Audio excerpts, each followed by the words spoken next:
Good morning to all students. आइए class 6 का हिंदी व्याकरण या दीपिका व्याकरण को आइए पढ़ते हैं।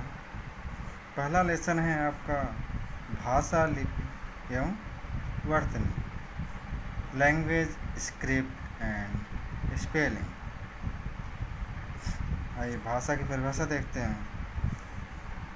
भाषा वह साधन है जिसके द्वारा मनुष्य अपने भावों और विचारों को प्रकट करता है। आइए फिर देखते हैं। भाषा वह साधन है जिसके द्वारा मनुष्य अपने भावों और विचारों को प्रकट करता है तथा दूसरों के भावों और विचारों को समझता है। भाषा के रूप।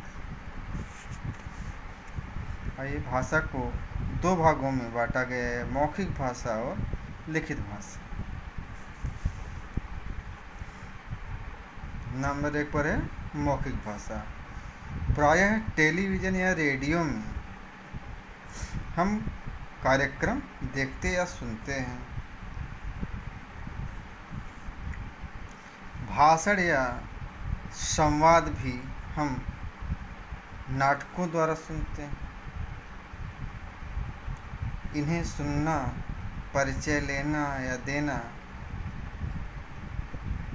गीत गाना, संवाद बोलना, भाषण देना, सुनना आदि भाषा के मौखिक रूप हैं। तो ये सब जितने हैं भाषा के मौखिक रूप हैं। लिखित भाषा आई नंबर 2 पर। लिखित भाषा। लिखित भाषा समाचार पत्र पढ़ना, पत्र या कंप्यूटर टाइप सामग्री, ईमेल, पुस्तक, पत्रिकाएं, मोबाइल पर संदेश पढ़ना सभी भाषा के लिखित रूप हैं जिन्हें हम पढ़ सकते हैं। भाषा का मौखिक रूप अधिक उपयोग होता है। भाषा का मौखिक रूप अधिक उपयोग होता है।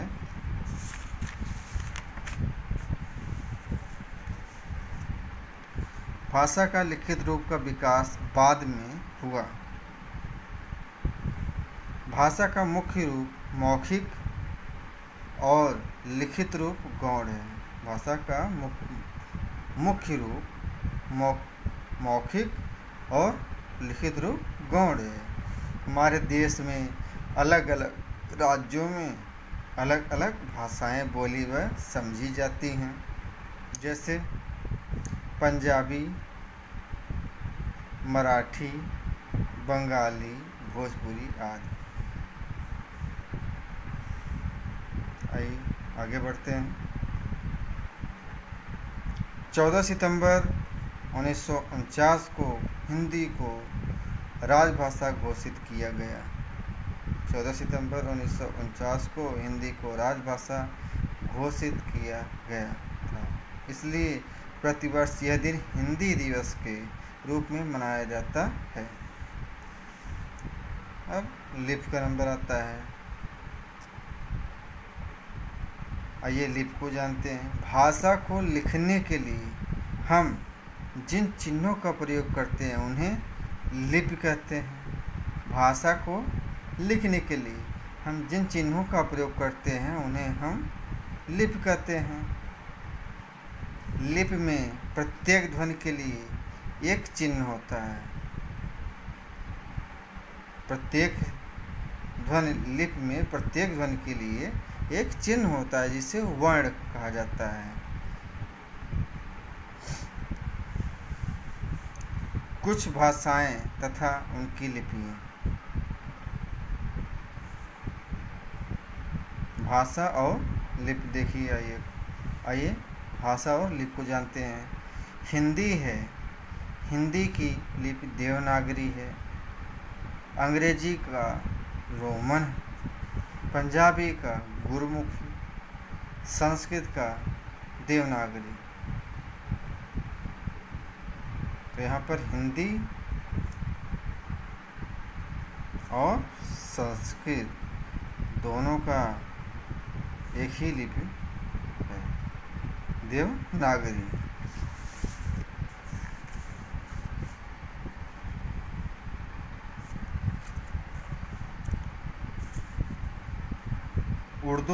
उर्दू की लिपि फारसी, मराठी का देवनागरी है, इसका भी मराठी का भी देवनागरी है। बंगाली का बंगला है, जर्मन का रोमन। तो इस प्रकार से यहाँ पर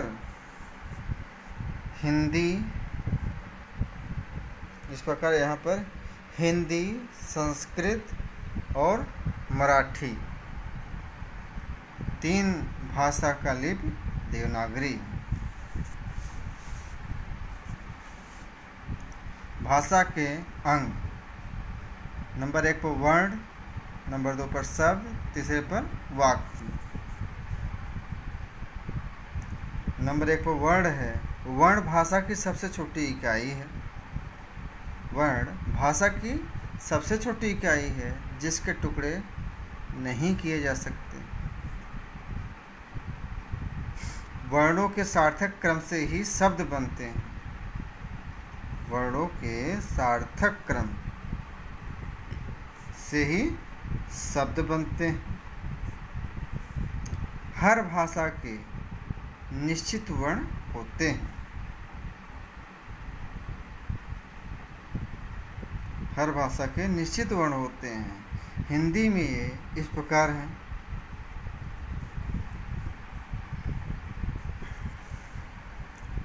आइए वर्ण को जानते हैं। तो वर्ण को 2 भागों में बांटा गया है। नंबर 1 पर स्वर है, दूसरे पर व्यंजन। स्वर को आइए जानते हैं। स्वर मूलतः अपने स्वतंत्र अस्तित्व में होते हैं। स्वर मूलतः अपने स्वतंत्र अस्तित्व में होते हैं। इन्हें उच्चारण के लिए किसी की सहायता नहीं लेनी पड़ती। आइए फिर से देखते हैं। स्वर मूलतः अपने स्वतंत्र अस्तित्व में होते हैं। इन्हें उच्चारण के लिए किसी की सहायता नहीं लेनी पड़ती। जैसे यहाँ पर हैं स्वर अ, आ, ई, उ, री, ए, ऐ, ओ। ये आपके स्वरों की संख्या यहाँ पर 11।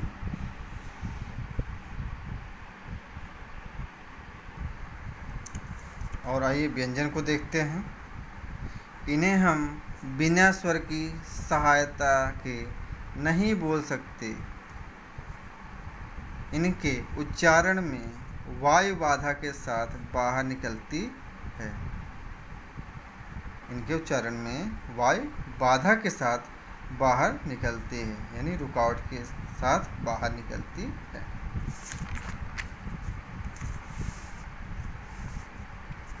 उच्चारण करते समय सभी व्यंजनों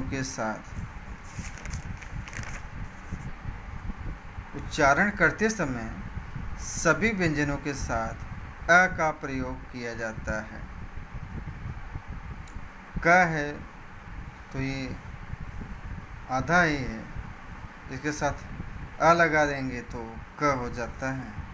उसी प्रकार च है, नीचे हलंत है, प्लस अ हो जाएगा तो च हो जाएगा। अब आइए क वर्ग में देखते हैं। क वर्ग में क, ख, ग, घ, ङ। च वर्ग में च, छ, ज, झ, ञ। ट वर्ग में है ट, ठ, ड, ढ, ड़। अब त वर्ग में त, थ, द, ध, न। प वर्ग में प, फ, ब, भ, म। और यहीं पर ड और ढ़ के विशेष ध्वनियाँ से उसी रूप में ही हैं आइए देख लेते हैं विशेष ध्वनियाँ हैं अड़ और अढ़। आइए आगे बढ़ते हैं।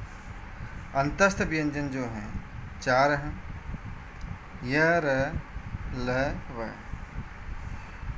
आगे ऊष्म व्यंजन है, ऊष्म व्यंजन भी 4 होते हैं, श, श, श। फिर संयुक्त व्यंजन आपके हैं आगे छ, त्र, ज्ञ, स्र। संयुक्त व्यंजन 2 वर्णों के योग से बनते हैं। संयुक्त व्यंजन 2 वर्णों के योग से बनते हैं।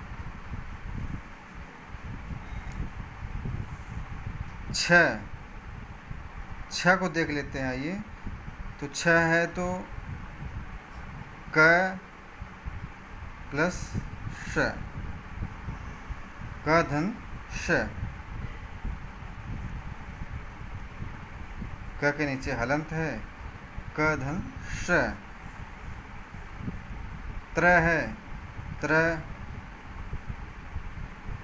त्र है तो उसको देखेंगे तो त के नीचे हलंत, त धन र। ज्ञ है तो ज धन ञ। स्र है तो श धन र। ये संयुक्त व्यंजन आपके हो गए। आइए आगत ध्वनियाँ। आगत ध्वनियाँ अरबी, फारसी और अंग्रेजी भाषाओं में कुछ आगत ध्वनियाँ हैं। अरबी, फारसी और अंग्रेजी भाषाओं में कुछ आगत ध्वनियाँ हैं, जैसे आ, ज, फ।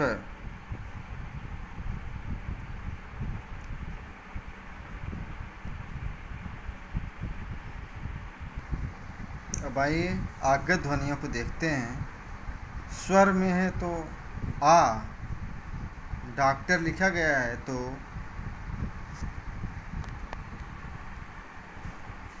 यहाँ पर ये डॉक्टर में आ है, यहाँ पर बना है। काफ़ी है तो आ है। हाल है तो यहाँ पर भी बना है। ये आ साथ में लगा है, ड के साथ, क के साथ, ह के साथ। व्यंजन है, व्यंजन में ज, जरा, ज के नीचे नुक्ता है। आवाज़ ज के नीचे नुक्ता है। जबरदस्ती ज के नीचे नुक्ता है। फ है, फ के नीचे भी नुक्ता है। फेना, माफ़ी, साफ। तो यहाँ पर अनुस्वार है। अनुस्वार मतलब होता है अक्षर के ऊपर एक बिंदी। नियमानुसार स्वर रहित पंचम वर्ण, स्वर रहित पंचम वर्ण, जैसे अंग, इ, अड़, न, म।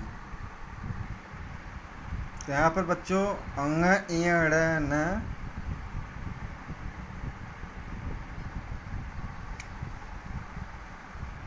अनुस्वार मीन्स अक्षर के ऊपर एक बिंदी है। नियमानुसार स्वर रहित पंचम वर्ण अंग, इ, उड़, न, म, नीचे हलंत है सबके के आने के बाद उसी वर्ग का दूसरा व्यंजन आने पर पंचम वर्ण की जगह अनुस्वार, पंचम वर्ण की जगह अनुस्वार का प्रयोग किया जाता है। जैसे रंग है,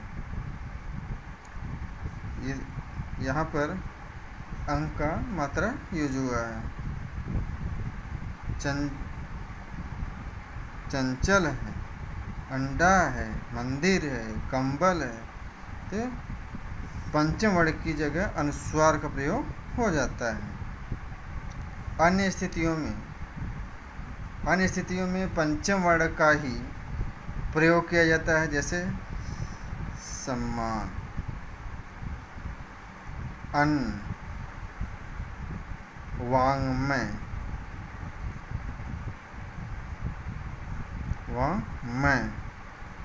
पुण्य, निम्न। तो ये पंचम वर्ण का ही प्रयोग विषम परिस्थितियों में होता है।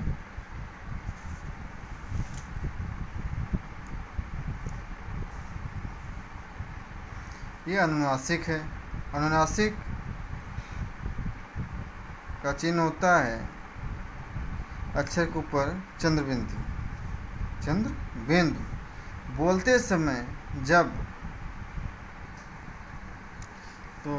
बोलते समय जब हवा स्वर के साथ नाक व मुंह से एक साथ निकलती है।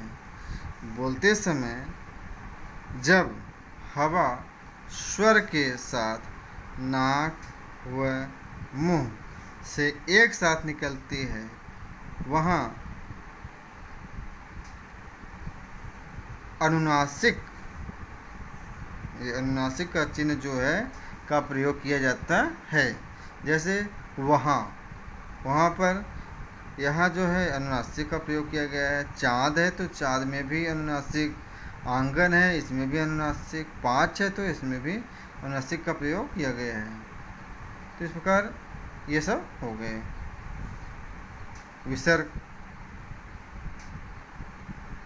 विसर्ग का चिन्ह जो होता है ये शब्दों के आगे लगता है।